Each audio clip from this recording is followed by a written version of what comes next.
Alors, bonjour tout le monde, bienvenue à Conseil de vie et de fantasy, le podcast.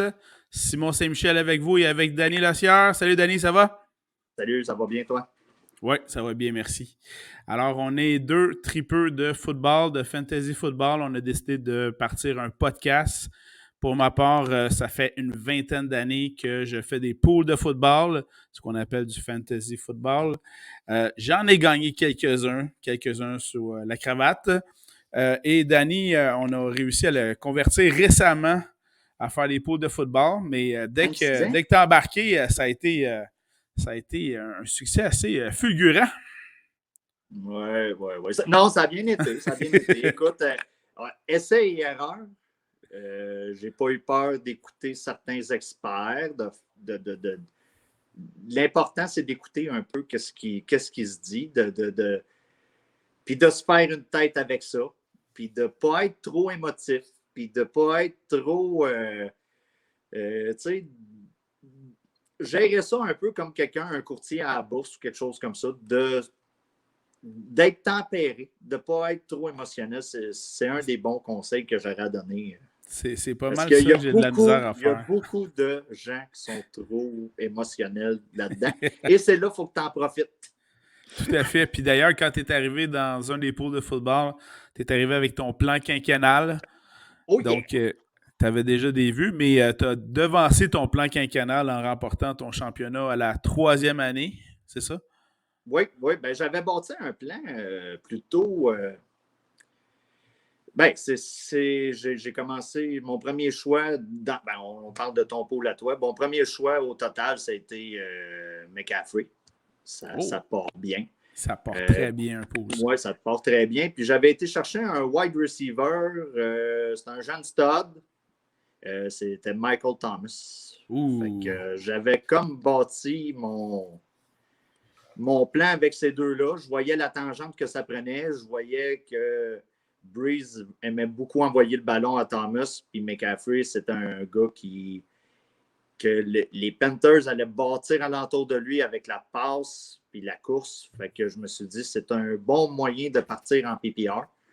Puis il est arrivé un coup de chance. Il y a un gars qui s'appelle Waller qui est sorti des brumes à Oakland, maintenant Vegas. Puis j'ai été le chercher sur les waivers. Puis à un moment donné, j'ai été chercher Aaron Rodgers. Puis je m'étais créé un combo pas pire de QB avec Rodgers puis Josh Allen à l'époque. Oui, Et j'ai peut-être c'est. fait la gaffe de garder Rodgers, mais bon. Mais Ouais, bon, les vétérans au détriment des jeunes. ouais, c'est une petite erreur que j'ai réparée cette année en allant chercher sur les waivers Justin Herbert. Oui, un Donc, certain Justin Herbert des Chargers de San Diego. c'est ça, c'est le plan quinquennal. J'ai été plus rapide que Bergevin, mais là, on ne peut plus vraiment faire de farce avec ça. Il a quand même atteint la finale. Fait que... Effectivement. Puis ben, comme vous le voyez, on est donc deux passionnés de football, de pool de football. En jargon anglophone, c'est du fantasy football, donc on est là pour ça. On est vraiment tripeux au sens où des fois, Danny il reçoit des nouvelles des joueurs de la NFL avant les journalistes, que ce soit Rappaport ou les autres Schefter et les autres spécialistes. Des fois, on dirait exagère que pas, Danny est exagère pas. connecté au Twitter des joueurs avant eux autres. Là. Fait que c'est assez impressionnant là-dessus. Là. Ben, on peut en parler. Twitter est une excellente source d'information pour tout ce qui est fantasy football. Très pratique les dimanches matins. Très pratique pour les rapports pendant les matchs. Un running back se blesse. Quand tu suis les bonnes personnes, tu sais déjà qui est le second, tu sais qui est en troisième, puis ça peut t'aider dans ta stratégie pour ta ligue. Ah, ça, c'est excellent, ça. Aujourd'hui, on vous propose au menu de ce podcast, on va y aller avec une division, la division nord de la conférence américaine. Donc, ce qu'on vous propose, on va vous parler de 4 équipes. Les Steelers de Pittsburgh, les Ravens de Baltimore, Browns de Cleveland, Bengals de Cincinnati. Et puis, Danny, si tu nous présentais les changements les plus importants pour, par exemple, quelle équipe avec laquelle tu voudrais commencer? Ben, je vais y aller par ordre alphabétique. Je vais y aller avec les Ravens, qui ont eu une fiche de 11-5 l'an dernier, une moyenne de points par match de 29,3. C'est une offensive qui crée beaucoup de points par rapport au fait que son QB, Lamar Jackson, court beaucoup. Les changements qu'il y a eu durant l'entre-saison, il y a Mark Ingram qui est parti et Willie Snead, qui avait quand même une certaine valeur. On le trouvait pas mal dans le coin dans le quatrième tiers des wide receivers. Il pouvait dépanner comme flex, puis il pouvait dépanner aussi certaines semaines qui avaient des bails. C'est ajouté Sammy Watkins, qui est quand même qui part de Kansas City. Exact, l'ancien des Chiefs. Oui, et Josh Oliver au poste de tight end. Mais le gros changement au poste de wide receiver a été le repêchage de Rashad Bateman. Batman? Ouais, écoute, moi j'aime bien Batman, mais je pense qu'effectivement en si anglais on avec le regarde la A manière là, que ça va c'est être le écrit, Bateman, tout à fait, ouais. Ouais, ça va être Bateman. Oui, c'est ça. On avait beaucoup d'espoir en lui, une blessure au camp d'entraînement. On parle d'environ 6-8 semaines, je crois. Exact. Ça va faire baisser de beaucoup son ordre dans le repêchage, dans vos repêchages. Donc, retenez ce nom-là. Probablement que durant la saison, dans les alentours de la semaine 5, ça pourrait être un nom très intéressant sur les waivers à aller chercher. Parfait. Puis, dans ce cas-ci, ce que tu mentionnes avec le départ du porteur de ballon Ingram, bien, sans vouloir faire le mauvais jeu de mots, ça laisse le champ libre dans le champ arrière à J.K. Dobbins, donc l'actuel porteur de ballon des Ravens. Oui, bien, J.K. Dobbins, pour moi, c'est un running back d'environ du tiers 2. Parce que le problème pour le tout running back qui va se présenter à Baltimore pour le temps que Lamar Jackson va être là, c'est que Lamar va courir beaucoup avec le ballon. Effectivement. C'est ça. Fait que c'est un problème pour les running backs, mais à la fin de la saison passée, J.K. Dobbins a été très payant pour certaines personnes qui l'avaient dans leur fantasy. Oui, je sais, je l'ai laissé tomber un peu trop vite. Mais en même temps, donc Ingram avait commencé la saison comme porteur de ballon numéro 1 des Ravens l'an dernier. Et effectivement, Dobbins l'a supplanté vers la fin. Ça explique entre autres le fait qu'ils ont laissé partir Ingram, qui est rendu, je crois, maintenant avec les Texans de Houston. Et justement, J.K. Dobbins a... qui s'est ramassé avec les Texans. Ouais, il y a une confrérie de porteurs de ballon chez les Texans, mais en même temps, ça se comprend. Le statut de leur carrière étant litige, c'est le cas de le dire, devant la cour. Fait que, mais ça, on pourra en reparler quand on parlera de la division des Texans. Au niveau des Ravens, normalement, Lamar devrait connaître une bonne saison comme carrière. On espère qu'il lance un peu plus que 2700 verges. On sait qu'il va courir pour beaucoup de verges, mais on espère qu'il va en lancer pour beaucoup plus que ça. Oui. Ben, qu'est-ce qui arrive avec Lamar, c'est que beaucoup de personnes fondaient des espoirs sur Bateman pour recevoir le ballon. Mais là, Bateman n'est pas là. Mais il reste tout le temps Hollywood Brown qui est là, qui a une valeur quand même pas pire si vous repêchez dans les alentours, 4e ronde, dans ces alentours-là, dans ces eaux-là, ça peut faire une bonne valeur si vous avez mis beaucoup l'emphase dans les 3 premières rondes sur un running back.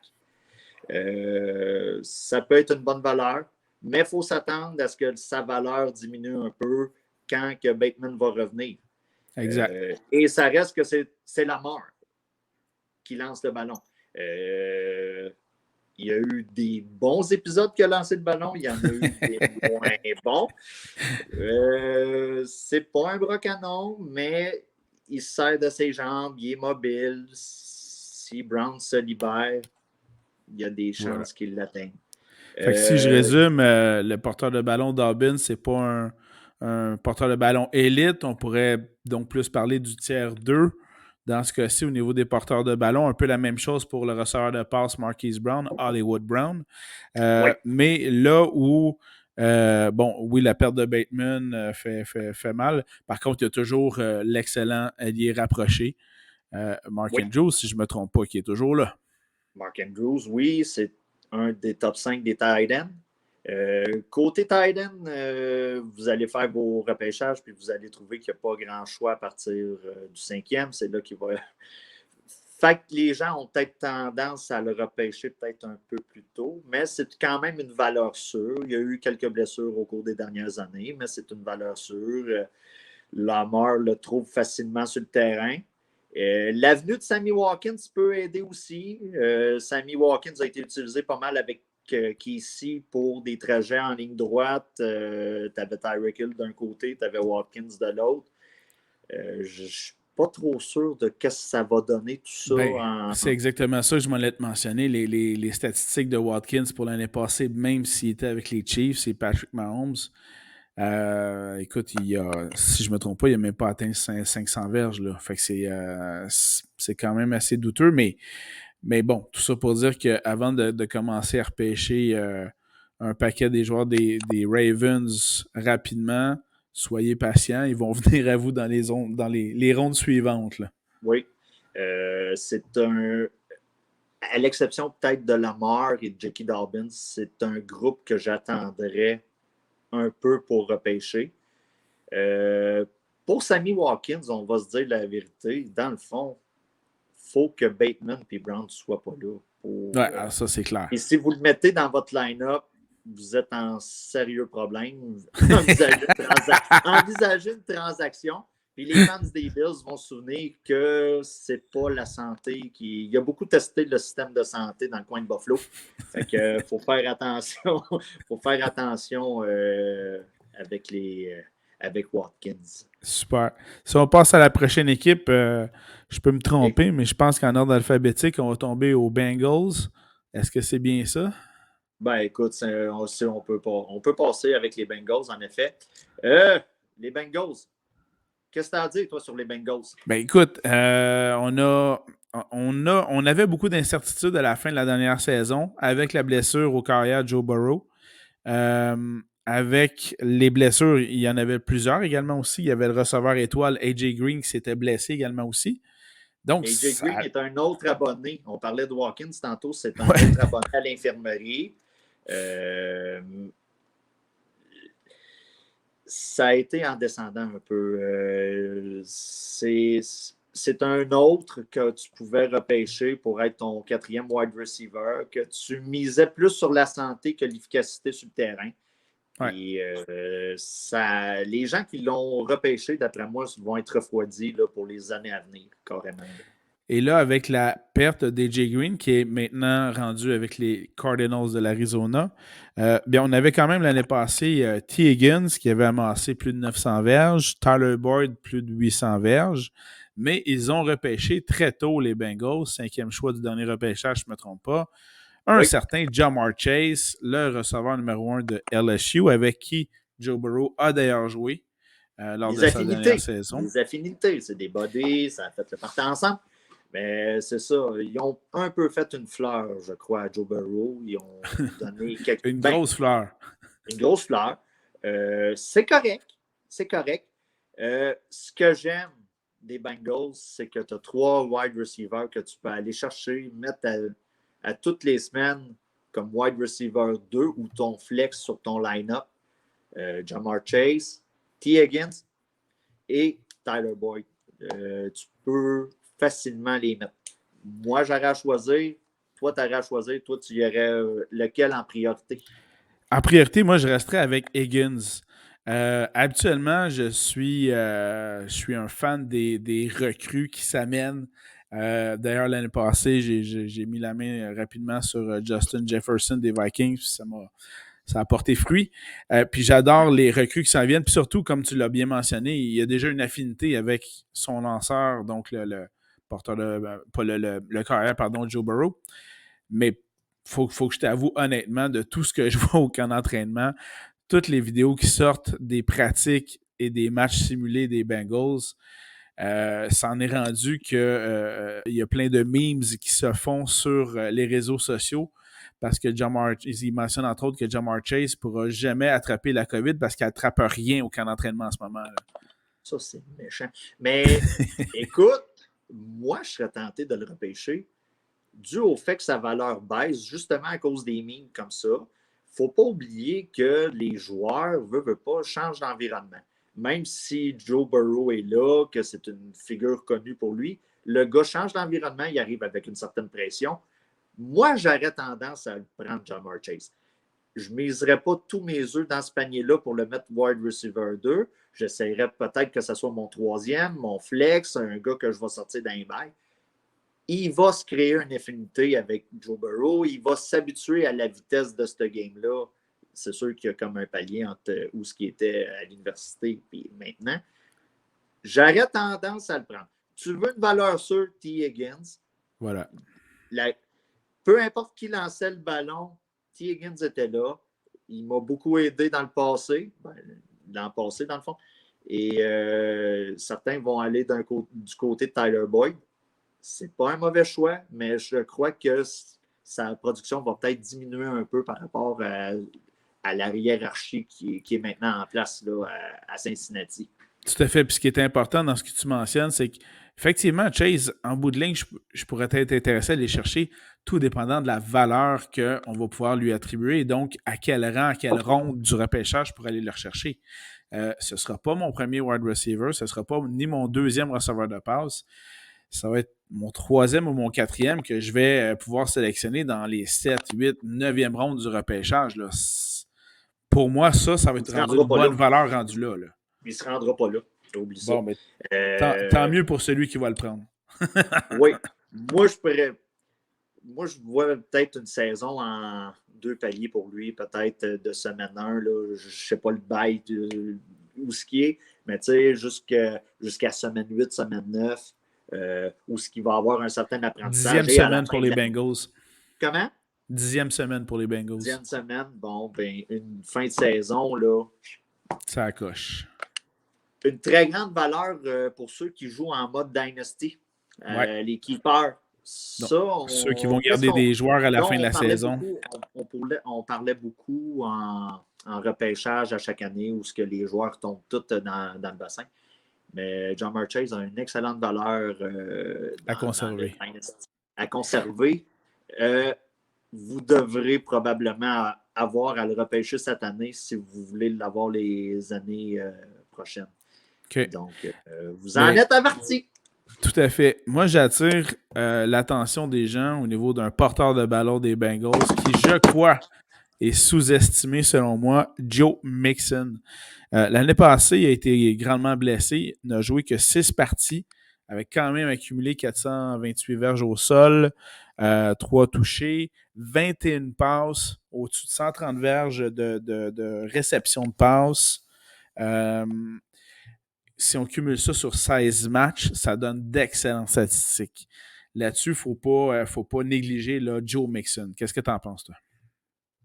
Joe Mixon, pour moi, est dans le top 10. En frais de talent, c'est probablement un top 6 dans la ligue. En frais de talent pur.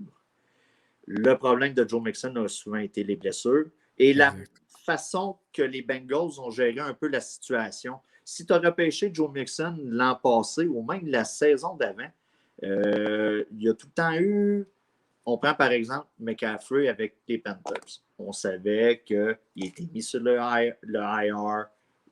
On savait la période de temps. Tu es un pooleur, tu veux savoir qu'est-ce que tu fais avec le joueur. En faisant pas ça avec Mixon, tu étais tout le temps dans le néant. Tu ne savais pas comment jouer ce joueur-là. Puis ça, c'est plate. Des fois, il faut accepter de devoir jeter un de nos choix des 3 premières rondes, puis s'en débarrasser, puis se dire, regarde, la personne qui va le prendre se démerdera avec, puis moi, je ne me casse pas la tête avec. Ou tu le mets dans un échange, tu t'aides. Mais en n'ayant aucune indication de ce qui allait arriver avec lui, tu ne te débarrasses pas d'un gars comme ça sans savoir ce qui va arriver. Tu sais, d'où l'aspect d'émotivité que tu parlais au début. Oui, c'est ça. Puis la blessure de Joe Burrow n'a certainement pas aidé à la situation. La saison des Bengals a été vraiment coup-ci, coup-ça. Donc, des petits ups, mais beaucoup de bas. Donc, d'après moi, on s'est dit, on regarde tous nos œufs dans le même panier pour l'an prochain. Et voilà. Puis, quand tu regardes ce line-up-là, il y a de la viande à repêcher. Beaucoup, beaucoup, beaucoup. On va parler de Joe Burrow. Toi, qu'est-ce que tu en penses? Moi, j'ai peut-être une vision différente de la tienne sur Joe Burrow. Moi, je ne vois Mais pas là c'est une grande valeur en Dynasty qu'en mode redraft avec lui. ben, tout à fait, tout à fait. Je pense que dans les ligues et les pools de football où on conserve des joueurs à la fin de la saison, Joe Burrow a une plus grande valeur. Ça, c'est clair. Pour les stats, il y avait en 10 matchs l'année passée presque 2700 verges de passes, 13 touchés, 13 passes de touchés et 3 touchés au sol. C'était des statistiques intéressantes pour une saison recrue. Là, il a été blessé. Il est maintenant revenu au camp d'entraînement. Il joue bien au camp d'entraînement. Alors, j'ai hâte de voir dans une deuxième saison qu'est-ce qu'il sera capable de faire. Mais encore une fois, ça dépend. Ça m'intéresserait d'aller chercher, mais ce ne sera pas mon premier carrière. Tout dépendant du type de ligue que vous avez, s'il est préférable d'avoir 2 carrières ou 3 dans certaines ligues, ben, ce serait mon deuxième ou mon troisième selon la ligue là, à ce moment-là. Les ligues en Superflex, là, c'est une très bonne valeur comme deuxième QB à ajouter à son line-up. Puis même si ton premier QB est en bail, c'est pas gênant de le mettre pour une semaine Exactement. en position. C'est ça. Puis Joe Burrow a ce que Aaron Rodgers a cherché à avoir. Il y a des outils pour lancer le ballon. Très bon point. Aaron Rodgers a animé Joe Pardy. Il a simulé une retraite. Lui, il a tout ça. On voit Puis il la est à sa différence. deuxième saison. Hein? Puis il est à sa deuxième saison seulement, Joe Burrow. C'est ça. Donc, le gars a les outils, l'équipe mise sur lui. En Dynasty, on voit que l'équipe met ses œufs dans son panier à lui. Il l'accompagne dans son cheminement. C'est sûr qu'il a une excellente valeur. Puis le gars, il a déjà gagné. Il a gagné, voilà. Il a fumé des cigares. Exactement. Ça, c'est bon. Après les Bengals, si on se dirige à une autre équipe de la division Nord de la conférence américaine, allons-y avec les Bruns. Les Bruns? Les Bruns, nos Browns de Cleveland. Les Bruns ont eu une saison de 11-5 l'an dernier. Et on se souvient surtout de leur victoire en séries éliminatoires contre les Steelers de Pittsburgh. Franchement impressionnant. Ah, il s'était tellement fait piler d'en face. C'est incroyable. Les changements. En frais d'attaque, il n'y a pas eu tant de changements que ça. Tu as peut-être des changements sur la ligue offensive, ce qui est bon signe pour Baker. Mais pour le reste, on a surtout misé sur la défensive dans les additions. Donc, ça peut être une bonne défense à streamer durant la saison. Surtout dans des matchs favorables à ça. Baker, et on pense entre autres, juste pour renchérir sur ce que tu mentionnes au niveau de la défensive, on a déjà en Myles Garrett un des meilleurs alliés défensifs de la Ligue. Et en plus, comme joueur autonome, ils ont été ajoutés un ancien premier choix au repêchage, M. Clowney, un autre allié défensif. Donc, ça fait une ligne défensive effectivement très redoutable. Donc, là-dessus, j'abonde dans le même sens. Vous avez une défensive à aller chercher. Celle des Browns de Cleveland est à cibler. Quand on parle d'aller chercher aussi, là, Simon et moi, on a un peu la même mentalité. Veut pas, on anime le show quand même ensemble. De repêcher une défensive en 10e ronde, faites pas ça. Allez chercher un wide receiver numéro 4. À la limite, allez vous chercher un deuxième tight end. Si vous avez un gars comme Waller qui se blesse ou Kettle ou Kelsey, allez mettez l'accent sur, mettons, un Tony Pollard, un gars comme Matheson qui est en arrière de Cook, des gars qui sont déjà blessés, que si la blessure arrive, tu te ramasses automatiquement avec un running back numéro 1. Puis les défensives, moi, je marche beaucoup en streaming. Je regarde les match-ups. Cette année, je vais regarder ceux qui affrontent Houston. Ça, c'est clair. D'autres années, il y a des années, on a pris des gens qui affrontaient les Bruns, justement. Ben, c'est ça. Présentement, c'est ça. On vous dit un choix de 12e ronde pour une défense, Pas avant, s'il vous plaît. Tu parlais qu'il n'y avait pas beaucoup de changements chez les Browns. Je suis tout à fait d'accord avec toi. Et sans être un changement, une modification importante, ben, c'est le fameux retour du receveur étoile OBJ, Odell Beckham Jr. Oui, mais faut comprendre que ça a été dur entre OBJ et Baker. Le carrière Baker Mayfield. Même Baker jouait moins bien quand OBJ était sur le terrain. C'est un phénomène qui est plutôt... Ça peut arriver, le gars, sans trop de la pression de lancer le ballon à sa superstar. Et la superstar est quand même assez vocale dans ses...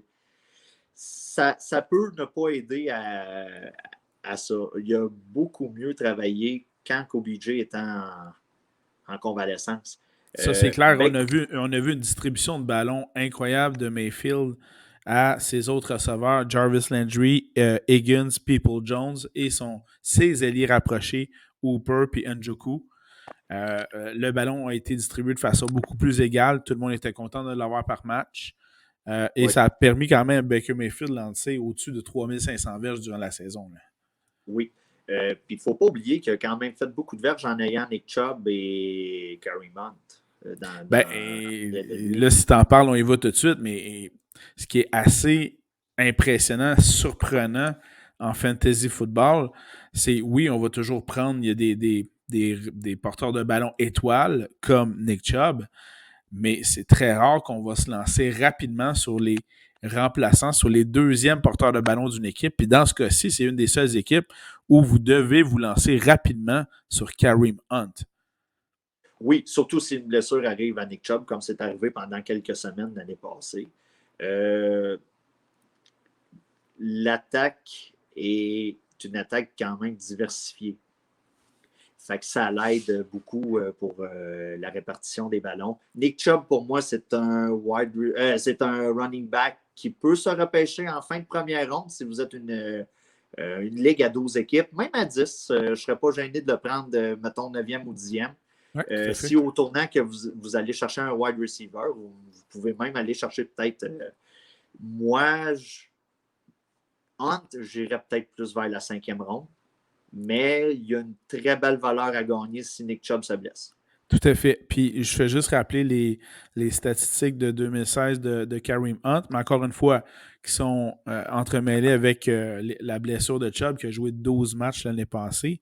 Hunt a couru pour au-dessus de 800 verges, mais a surtout attrapé 38 passes, 304 verges de passes, 5 touchés par la passe. Et c'est là où, quand on dit les PPR, les points par réception, Kareem Hunt prend toute sa valeur de ce côté-là. Tu as parlé de 36 points par le. 36 passes? Ouais. C'est l'équivalent de 360 verges courues. C'est incroyable. C'est incroyable. Pour les systèmes de PPR qui ne sont pas comme les nôtres, là. Nous autres, c'est boosté aux stéroïdes. Mais un système de points PPR ordinaire que vous trouvez comme sur NFL.com, ESPN, Fantrax à la limite, c'est 360 verges courues. C'est beaucoup. C'est énorme. C'est vraiment énorme. beaucoup. Donc, c'est sûr que Chubb, je suis d'accord avec toi, je le vois dans un top 10, top 12 facilement au niveau des porteurs de ballon de la Ligue. Puis pour ma part, Kareem Hunt, s'il serait à moi en 4e ronde, je vais être bien, bien content. Toi, tu vas l'espérer en 5e, pas de problème, je vais le prendre avant toi, je vais être bien content aussi. Oui. Ce qui est bien avec Nick Chubb, c'est que c'est un métronome. Tu sais à quoi t'attendre à chaque semaine de lui. Ça va être un 18-19 points facilement. C'est son plancher. Fait que c'est le fun d'avoir ça dans ton line-up. C'est le fun de... Petit problème que je trouve des fois avec Nick Chubb, c'est que des fois, sur le bord de la zone des buts, le ballon peut aller à Kareem Hunt. Ça s'est déjà vu, mais c'est le prix à payer pour avoir Chubb. Oui, mais il y a quand même en 12 matchs, 12 touchés l'année passée. Oui. Fait que je suis quand même confiant pour sa production là, 2021. Là, ça, il n'y a pas de problème là-dessus. Là. Mais c'est sûr, si tu compares avec un autre choix que tu peux avoir en première ronde, genre Camara ou tout à même Saquon Barkley, que tout le monde a oublié parce que ça fait 2 ans qu'il est blessé, ben, t'as pas de doute à la ligne de 1, à la ligne de 2, à la ligne de 3, le ballon, à qui va aller. Exact. Il n'y a rien de plus frustrant de voir, tu écoutes le match, tu vois ton running back partir, puis c'est l'autre qui arrive, puis il marque le toucher. Fait que... Mais si tu avais à prendre un receveur de passe chez les Bengals, chez les Browns, pardon, tu prendrais lequel? Compte tenu notamment cette année du retour d'Odell Beckham Jr. J'irais quand même avec Odell. Je crois que j'irais quand même. C'est juste que si vous vous attendez à la valeur d'Odell avec les Giants, si vous vous dites c'est sa 2e ou 3e saison, je crois, avec les Browns, ouais. Ça se peut qu'il y ait une déception. Il faut juste modérer ses attentes avec Odell. C'est un wide receiver 2 faible. Pour ne pas dire très faible, là, quasiment borderline 3. C'est que son rôle a changé avec les années. Puis il y a certains, tu sais, les gens qui connaissent un peu moins ça vont le drafter peut-être plus haut par rapport au nom. C'est un nom que je connais. C'est un joueur vedette, c'est clair. C'est un joueur vedette. Puis, comme on disait tantôt, avec Baker, ça marche pas. Fait que c'est ça. Mais j'aurais joué entre Landry et Beckham. Je pense que je prendrais Beckham. OK. Ben, écoute, je supporte ta théorie simplement avec les chiffres que Landry a connus l'année passée. Landry a joué 15 parties l'année passée. Beckham a été absent très longtemps, puis malgré ça, il n'a même pas dépassé 900 verges de passe, Jarvis Landry. Ouais. Fait que c'est là où son plafond là, est déjà atteint à Landry, alors que le joueur vedette qu'est Odell Beckham, on sait qu'il y a un plafond qui est quand même pour l'instant assez haut. Donc le risque pourrait être plus payant avec Beckham, mais comme tu le mentionnes, effectivement, il faut quand même modérer les attentes aussi. Pour modérer les attentes, quand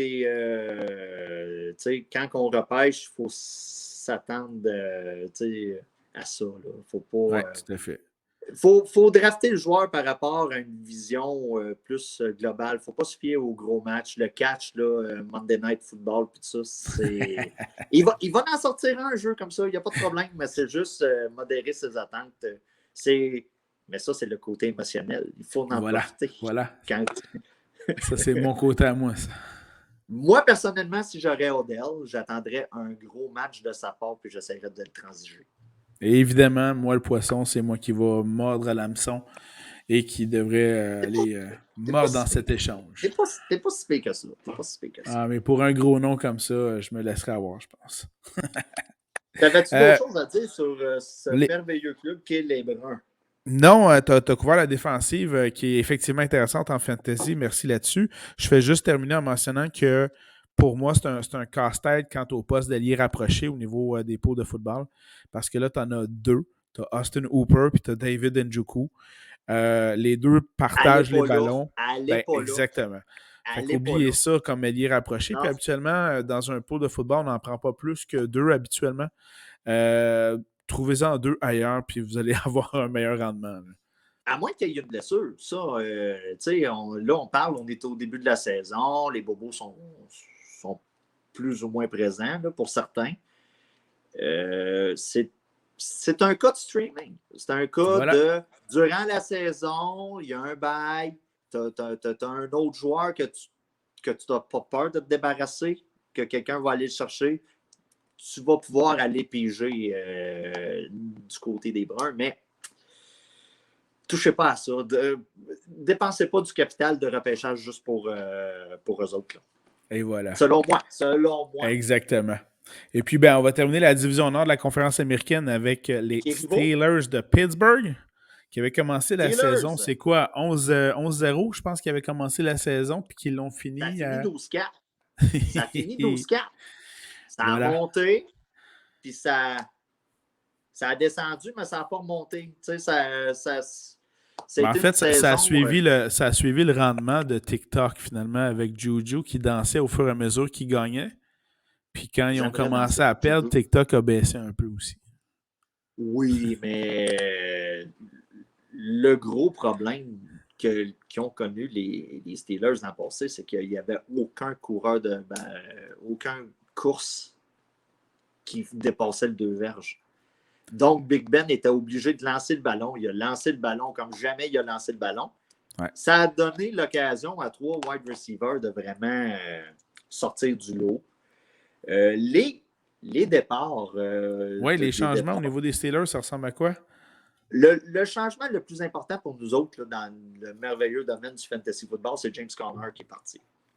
Le porteur de ballon. James, ouais, c'est ça, porteur de ballon. Snells est encore là.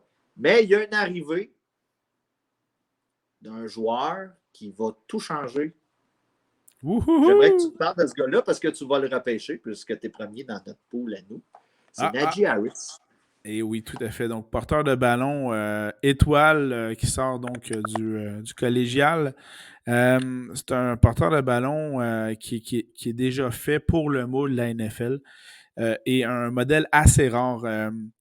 Maintenant, souvent, on va procéder avec des comités, donc un regroupement de plusieurs porteurs de ballon qui vont partager la tâche durant un match. Et lui Ça, a déjà été. Puis lui a déjà été identifié comme un three down back, donc quelqu'un qui va jouer les 3 essais lors d'une même séquence de son équipe. Et puis, effectivement, tu as parlé de James Conner qui a donc quitté les Steelers de Pittsburgh, qui est rendu avec les Cardinals d'Arizona. Et puis, on lui, a Snell. Snell. Il se ramasse dans un comité de running back, justement. Voilà, exactement. Et sa va valeur à lui vient de descendre grandement. Mais ce qui est quand même assez étonnant, mais je reviens également à ce que tu as mentionné, il y avait de la misère à faire des courses, non pas parce qu'il n'avait pas de bons porteurs de ballon, c'était des problèmes au niveau de la ligne offensive. Et là, les problèmes, pour utiliser un anglicisme, n'ont pas nécessairement tous été adressés pendant cette entre-saison. Donc, j'ai hâte de voir le rendement de la ligne offensive pour voir si ça va être mieux que l'année passée. Mais c'est sûr que quand tu amènes un jeune loup dans la bergerie comme Najee Harris, tout fringant, tout pimpant, et qui saute partout, et qui s'entraîne le soir jusqu'à 11h au centre d'entraînement des Steelers, puis qui sont coach des running backs, il dit c'est beaucoup là, trop, Najee, il va se déchirer. Faut que je m'en aille chez nous, là. Faut que je m'en aille chez nous, on peut-tu sortir, s'il te plaît? Ben, je pense que là, ça va aider justement la ligne offensive et donc, par le fait même, aider Big Ben qui devrait connaître une meilleure saison, quoi qu'il avait presque lancé pour 4000 verges l'année passée. Là. Donc, Big Ben est un choix, un tiers 2 qu'on appelle, un bon prospect de carrière qui va pouvoir nous aider. Najee Harris est assurément, selon moi, dans le top 10, voire 12 des porteurs de ballon. Puis, et là, reste à voir dans quel ordre tu vois les 3 ressorts de passe des Steelers. Là. Juju, Smith-Schuster, j'essaierai pas trop de le prononcer souvent. Puis tu as Chase Claypool, le Canadien, et Deontay Johnson. Les 3, c'était des stats intéressantes puis semblables. Là. 923 verges, 873, 831. Donc, un bon trio de jeunes receveurs de passe. Oui, les passes pour Juju au cours de la saison dernière. J'avais Juju dans mon pool et je voyais DJ et Claypool recevoir plus de ballons que lui. Je tombais émotionnel. J'ai pratiquement cédé. Mais en fin de saison, le nombre de réceptions, le nombre de lancers vers Juju a augmenté. Tout à fait. Je favorise quand même Deontay Johnson pour cette saison. Je ne m'attends pas, je ne m'attends pas à ce que ce soit un wide receiver 1. J'ai de la misère à vivre avec le fait qu'on a maintenant Najee Harris comme running back, alors qu'il n'était pas là dans le passé, où ce que Big Ben se débarrassait du ballon dans 2 secondes. Il visait partout, il visait ses 3 wide receivers, puis il n'y en a aucun de ce gang-là qui a fini wide receiver dans le top 10. C'est pour ça que j'aurais. Pour moi, Deontay Johnson est un wide receiver 2 avec un haut plafond qui n'atteindra pas la catégorie des premiers. Juju peut être une excellente option comme wide receiver 2, lui aussi, mais son plafond il est plus bas présentement, selon moi. Chase Claypool, c'est une excellente option pour un flex. C'est une excellente option pour moi pour. Il y a des ligues qui marchent à 3 wide receivers qu'il faut que tu habilles. C'est un excellent 3e wide receiver que je ne serais pas gêné du tout à mettre. Oui, tout à fait. Il ne faut pas oublier qu'il y a aussi Eric Ebron qui ne traîne pas trop loin de là. Il va prendre des ballons. Notre allié rapproché des Steelers.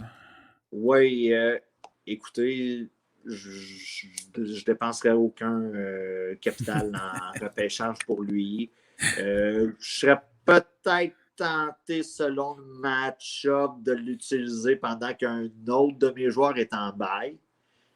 Mais je le ferai avec réticence beaucoup. L'arrivée de Najee Harris, tout dépendant du niveau de succès qu'il va connaître, va changer beaucoup de choses dans la répartition des ballons lancés. Et il va falloir, je crois qu'il va falloir s'adapter cette année par rapport à ça là, avec les Steelers. Tu parlais tantôt lorsqu'il était question des Browns, de leur défensive à aller chercher en fantasy football. Qu'en est-il de la défensive des Steelers? Top 3? Top 1? C'est assez solide. C'est Top assez 2? solide. Le fait que le joueur défensif l'année ait échappé à TJ Watt l'année passée, avec les statistiques qu'il connaissait, ça, selon moi, c'est de l'injustice en termes de football. Mais effectivement, si vous avez la chance d'aller repêcher la défensive des Steelers de Pittsburgh, sautez dessus à pieds joints. Disclaimer, on ne met pas un choix de 8e ronde là-dessus. On ne fait pas ça. Laissez quelqu'un d'autre le faire, puis aller chercher un deuxième running back d'un comité ou aller chercher un troisième receiver. On se répète, aller chercher un QB2, un QB3, il n'y a pas de problème. Mais dépensez pas un trop grand capital de repêchage pour ça. Les ligues ordinaires, ça va être maximum 15 points. Une bonne défensive va faire à peu près dans ces eaux-là. Dépensez-le sur d'autres choses. Si vous arrive ses genoux au 11e rang, prenez-le, mais commencez pas à mettre un choix de 7e. Ah, c'est la défensive la meilleure cotée. Faites pas ça. Moi, je le ferai pas. Toi, tu le feras pas. Je te connaissant. Faites-le pas. Mais ça c'est demeure une excellente défensive à avoir. Et voilà, exactement. Où ce que tu l'habilles à chaque semaine. Tu ne te casses pas la tête, mais j'aimerais mieux ne pas me casser la tête pour un running back maintenant. Non, ça c'est très clair. Mais ça n'empêche pas d'apprécier grandement cette excellente défensive-là, qui est celle des Steelers de Pittsburgh. Puis avec ça, je crois qu'on a couvert les 4 équipes de la division nord de la conférence américaine. Petite question pour toi. On s'amuse. L'ordre à la fin de la saison dans cette division-là. Oh! Ouais. Là, on lâche le fantasy, on tombe avec la vraie vie. Là. Voilà. L'année passée, donc, les Steelers avaient remporté la division, suivi des Browns, si je ne me trompe pas, et après ça, les Ravens et les pauvres Bengals. Les pauvres Bengals vont demeurer pauvres cette année, donc ils devraient finir 4e encore une fois. Mais j'ai de la misère à voir les Steelers répétés comme champions de division. Et c'est là que l'attaque au sol des Bruns pourrait faire la différence et selon moi amener Cleveland à son sommet pour une première fois depuis très longtemps. Et donc, Cleveland, Pittsburgh, Ravens et Cincinnati au 4e rang. On a donc, on a le même ordre. On s'est parlé avant, c'est sûr. Mais par contre, comme ça se produit régulièrement dans cette division-là, ça se peut très bien que les 3 premières équipes aient une très bonne fiche, voire une fiche positive, ce qui pourrait leur permettre à toutes les 3 de se qualifier pour les séries éliminatoires qui arriveront dès janvier. Là. C'est une des divisions les plus excitantes par rapport aux rivalités et tout ça. Tout à fait. Et l'état des forces est quand même plutôt semblable.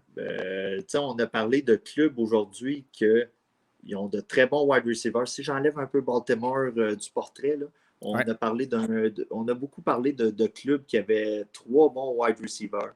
Quand même des bons lanceurs de ballon. Si on tasse encore Baltimore. Fait que non, c'est quand même puis des excellentes défensives. Là, on en a parlé. On ne parlera pas de défensive à tous les reportages, je crois. Là. Mais c'est ça. C'est quand même des bons clubs où quand on parle de fantasy, on peut aller piger là, puis il y a de la viande en masse.